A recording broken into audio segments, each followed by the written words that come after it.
अस्सलाम वालेकुम मैंने आपको आपके दोस्त आपके भाई तैयब एजाज का सलाम है। गुलशन कश्मीर के हवाले से मैं आज के व्लॉग कर रहा हूँ। गुलशन कश्मीर और फैसल टाउन फेज़ 2 का आपस में क्या रिश्ता है, ये आज सवाल रहेगा हमारा, ठीक है।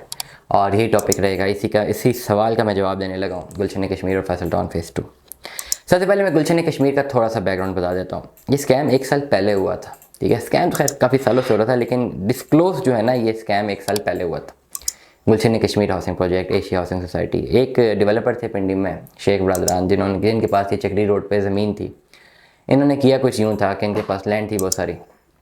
वो लैंड इन्होंने उस लैंड के against different housing projects launch किए। एशिया हाउसिंग सोसाइटी, गुलशन कश्मीर, उनकी फाइलें बेचना शुरू की, रजिस्ट्री भी हम बेचना शुरू की। 1988 से लेकर 2022-23 तक जो है ना, ये अपनी इंस्टॉलमेंट वसूल करते रहे हैं लोगों से।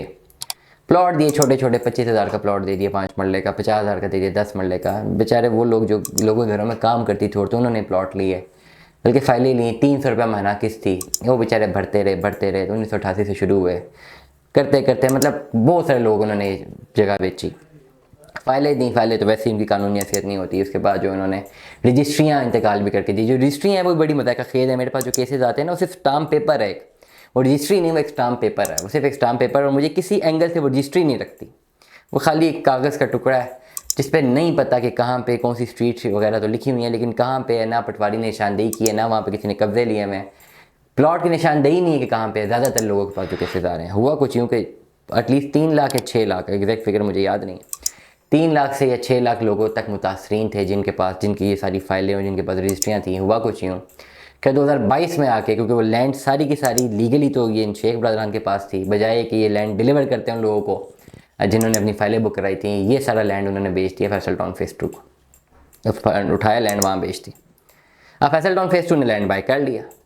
अब ओवरऑल अगर लीगल एस्पेक्ट्स देखे जाएं, according to the sources, legal aspect, Faisal town phase 2 की मैनेजमेंट ये क्लेम करेगी, अभी तक फैसल टाउन फेज़ 2 का इस हवाले से कोई बयान ही नहीं आया, लेकिन उनकी जो लीगैलिटी वो क्लेम करती है या करने वाली है, जो उन्होंने करना है कि हमने ये लैंड लीगली बाय किया, जिसके नाम पे ये लैंड लीगली था, हमने उसको पैसे दिए, उसे मैं बेच दिया, हमने तो खरीद ली।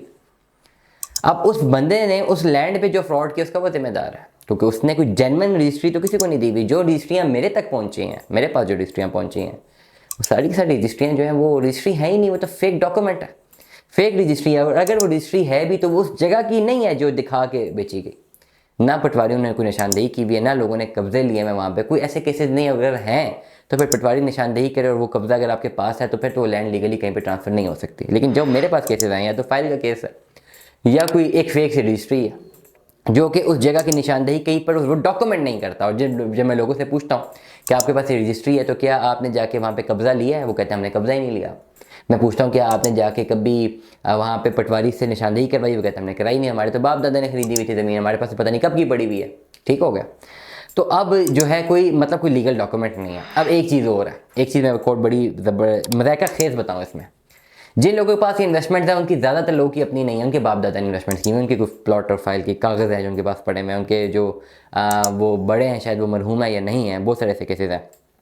अब ये वो लोग हैं जो क्लेम करते हैं ये हमारा तो ये प्लॉट था, हमारा तो ये प्लॉट था, हमारे पास ये प्लॉट था। ये उस वक्त जी मैं पूछता हूँ कब लिए थे, अब खाली एनालिसिस करते हैं जी हमारे तो पता नहीं बाप ने या दादा ने लिए थे। 25,000 का प्लॉट लिया था। अब माइंड सेट देखें जी, 25,000 का प्लॉट लिया था। अब प्लॉट धोखा हुआ था, प्लॉट तो था नहीं, तो फाइल थी या एक फेक डॉक्यूमेंट था।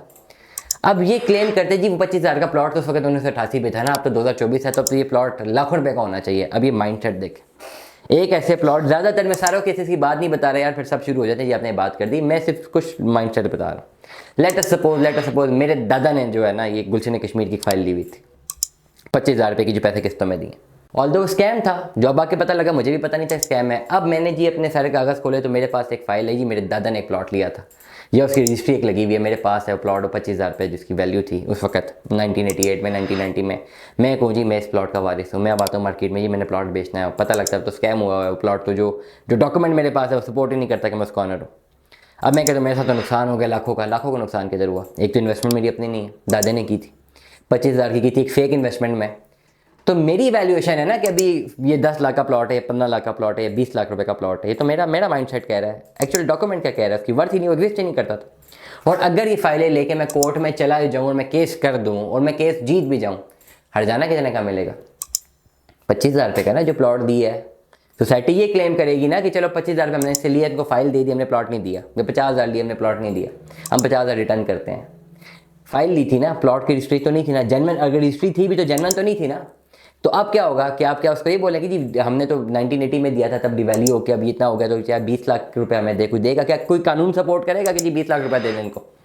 नहीं करेगा ना। फॉर एग्जाम्पल सोसाइटी मान भी गई, वो लोग पकड़े भी गए, मानने भी गए जी हमने जी कर लिया फ्रॉड, क्योंकि 50,000 का फ्रॉड किया, 50,000 वापस ले लें। कहीं डॉक्यूमेंट पे रजिस्ट्री तो जेन्युइन है ही नहीं ना, जो आपके पास डॉक्यूमेंट है वो फेक डॉक्यूमेंट है। मैं बार हाँ इस वीडियो में बता चुका हूँ, फिर भी लोगों को समझ नहीं आती। तो टेक्निकल पॉइंट ऑफ व्यू से ना मेरी कोई इन्वेस्टमेंट है गुलशन कश्मीर में, ना मैंने कोई चीज़ खरीदी है इसकी, ना मैंने कभी बेची है। साल पहले तो मैं इसका नाम भी नहीं जानता था। साल पहले जब ये केस आया तो मैंने केस स्टडी किया, तो मुझे समझ आई कि अच्छा ये केस है। मैंने फिर व्लॉग्स किए हैं, मेरा ऑफिशियल चैनल पे व्लॉग्स हैं और हज़ारों व्यूज़ हैं उस पर। लोग ये कहते हैं जी आपने कुछ किया, मैंने कुछ नहीं किया। और लोगों को मैं देखता हूँ कॉन्फिडेंस मुझे फ़ोन करके कहते हैं जी मेरे पास गुलशन कश्मीर में प्लॉट है, मैंने सेल करना है। पूरी दुनिया को पता कि स्कैम है, पूरी दुनिया को पता कि 2 नंबरी थी। आप हमें समझते हैं बेवकूफ़ कि मुझे आप कॉल करके कह रहे हैं जी, और हाँ मुझे कहते हैं जी हमने परचेज़ करना है, सेल तो छोड़े हैं जी, मुझे गुलशन कश्मीर में प्लॉट परचेज़ करना है, आप कोई प्लॉट लेके दे सकते हैं। मुझे बेवकूफ़ समझता है। एक ऐसा स्कैम जो कितना बड़ा स्कैम है जिस पर मैं वीडियोस डाल रहा हूँ, तो आप मुझे ये बात करेंगे जी मैंने प्लॉट बेचा, तो मैं आपको बोलूँगा जी प्लॉट अवेलेबल है, मैं कोई स्कैम चीज़ आपको बेचूंगा। और हालांकि आपने परचेज़ नहीं करना, आपको अपनी एक फ़ाइल होगी जो आपने बेचनी होगी। हालांकि मैं रियलिटी बताऊँ ना, गुलशन कश्मीर की अगर फाइल आपके पास मौजूद है, वो मेरे भाई वो एक फेक डॉक्यूमेंट है। अब ये बात तो कर दी हमने गुलशन कश्मीर की साइड पे कर दी, उन्होंने एक सोसाइटी ने एक फ्रॉड किया, उन्होंने किया है, गलत किया है, बहुत गलत किया है, नहीं करना चाहिए था। लेकिन मेरा काम है मैं आपको बताऊं reality, this is the reality कि ये हुआ है। ना उसको हम सेल कर सकते हैं, ना आप परचेज कर सकते हैं, ना उसको कुछ कर सकते हैं। मुझे लोग फ़ोन करके पूछते हैं जी हम क्या करें, मैं कोई एडवाइस भी नहीं दे सकता क्या करें। क्या कर सकते हैं आप जाएँ, अपने कानूनी जो है लाएमल को इख्तियार करें और जाएँ, जो कर सकते हैं करें। आप अपना ज़रूर अपना कानूनी हक इस्तेमाल करें या जिसके थ्रू लिए उसके पास जाएं। इस सारी सूरत हाल में मैं एज अ व्लॉगर कुछ नहीं कर सकता, सिर्फ इसके कि मैं बता सकूं कि बेसिकली मार्केट में चल क्या है और एक्चुअल केस क्या है। क्योंकि मेरी वीडियो देखे तो उसको केस तो समझ आए ना कि अगर उसने जाके कोई क्लेम करना है तो कहाँ पे क्लेम करना है और केस क्या है, कानूनी हैसियत उनके हाथ में क्या है। ये बड़ी एक इंपॉर्टेंट सी बात है। अब जिनके पास गुलशन कश्मीर की फाइल है, मेरी ज़ाती राय कहती है कि ये फ्रॉड हो चुका हुआ है, स्कैम हो चुका हुआ है और इसका कुछ नहीं हो सकता। मेरी ज़ाती राय कहती है अल्लाह करे कि आपको आपकी ज़मीनें मिलें, उसके लिए करना ही है, आपको FIR कटानी है। आपको सबसे पहले जाना है और डॉक्यूमेंट लेके पटवार खाने में, वहाँ से पटवारी को कहना कि इस डॉक्यूमेंट को देखे फेक है कि नहीं।